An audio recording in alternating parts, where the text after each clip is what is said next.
On the 31st of December 1972, the SS Poseidon was on its way from New York City to Athens.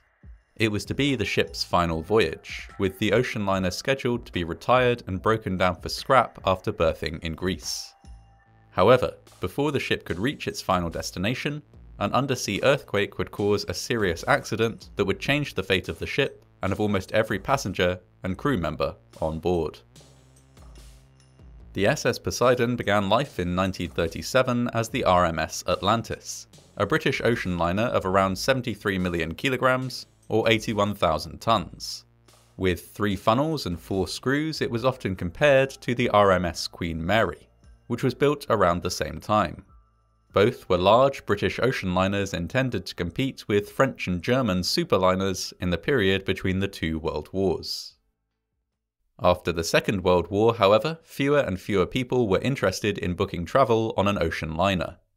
The airline industry was taking off, and as technology developed, it was becoming not just quicker, but more economical to fly rather than travel by sea. Eventually, the RMS Atlantis was acquired by a cruise line consortium who changed its name to the Poseidon, a venture that they anticipated would make them up to $125 million at the box office. Unfortunately, it was quickly determined that there was not enough demand to retain the aging liner, and it was decided that it should be scrapped.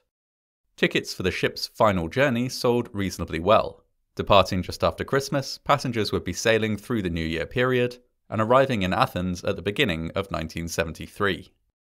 While the passengers enjoyed the Poseidon's final voyage, cruise line officials were keen to complete the journey as quickly as possible. This was the source of some tension between the cruise line and the ship's crew.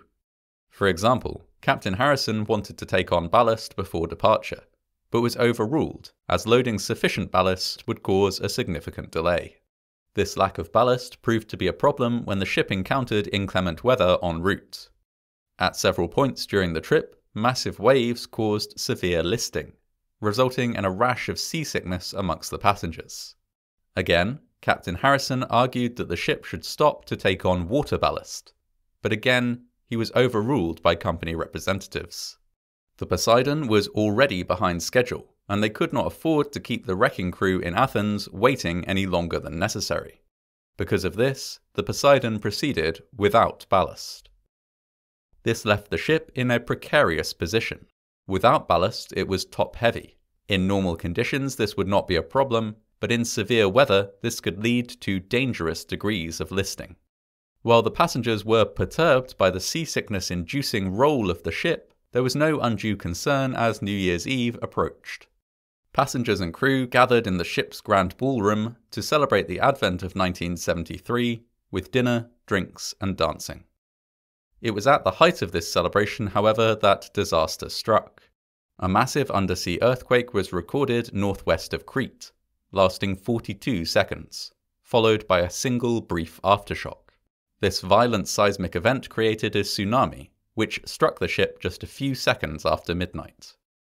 Captain Harrison received a few minutes' warning of the approaching wave, and used this time to close watertight doors, turn the ship hard to the left, dispatch a mayday call, and activate alarms throughout the ship. Before he could take any further action, though, the wave impacted the ship broadside, instantly killing Captain Harrison and everyone else on the bridge. At this time, the vast majority of passengers and crew were gathered in the ballroom. Preoccupied with the New Year's celebrations, many did not register the alarm until the disaster was imminent. As the massive wall of water impacted the ship, it tilted suddenly to one side, causing everything in the ballroom, passengers, furniture, and even a grand piano, to tumble in a mass to the far end of the room. At the same time, a short circuit plunged the ship into darkness. Over the course of one chaotic minute, the ship continued to roll until it was completely inverted. As the wave passed on, the Poseidon was left floating upside down in the water. Of the dozens of surviving passengers in the ballroom, many were seriously injured. Some had fallen, while others had been crushed by falling furniture. Even those who had survived the inversion of the ship without injury, though, were not safe. Minutes after turning turtle, the Poseidon began to sink. At this point, surviving passengers were divided on the best course of action.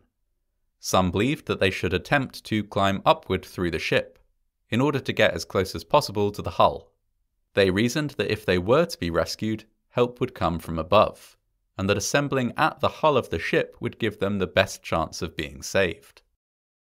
Others, including the ship's purser, argued that it was best to remain where they were. Moving through the inverted ship was a risky prospect, and they considered this risk unnecessary, as they believed they would be protected by the watertight compartments within the hull. Following this disagreement, the survivors split into two groups. A group of 10, led by an influential preacher named Frank Scott, chose to climb up through the sinking ship, while approximately 50 remained in the ballroom, awaiting rescue.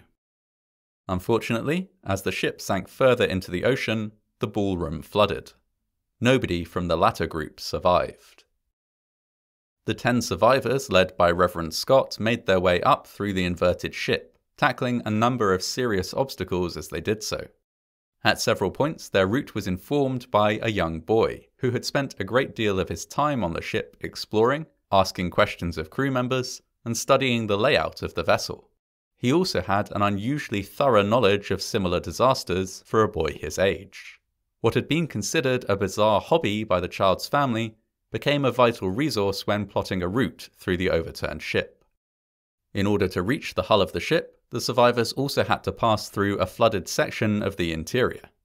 In another startling coincidence, one of their number was a retired competitive swimmer, and was able to guide the others as they swam through the flooded compartment.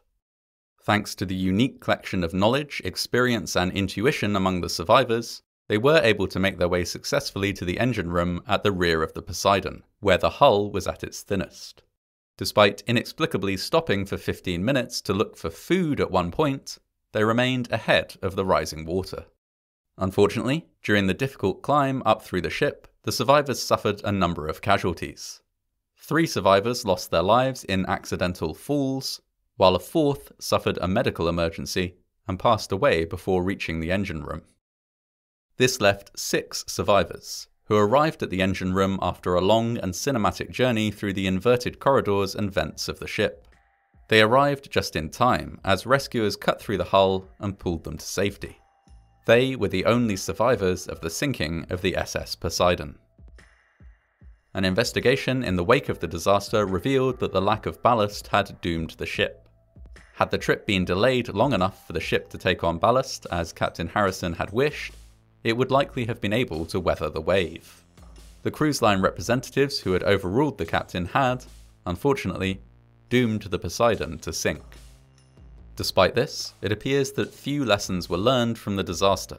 Further, almost identical disasters took place in 2005 and 2006, on board ships which were also named Poseidon. These ocean liners were of similar design to the original SS Poseidon, but generally received much poorer reviews, with guests complaining about poor special effects, cheap sets, and unbelievable dialogue. After first 1 and then 2 ships with the same name sunk in remarkably similar circumstances, it was finally determined that there was little demand for a further remake of the Poseidon. All being well, the sinking of the SS Poseidon in 1972 is a classic disaster that should, if we are fortunate, never see another sequel.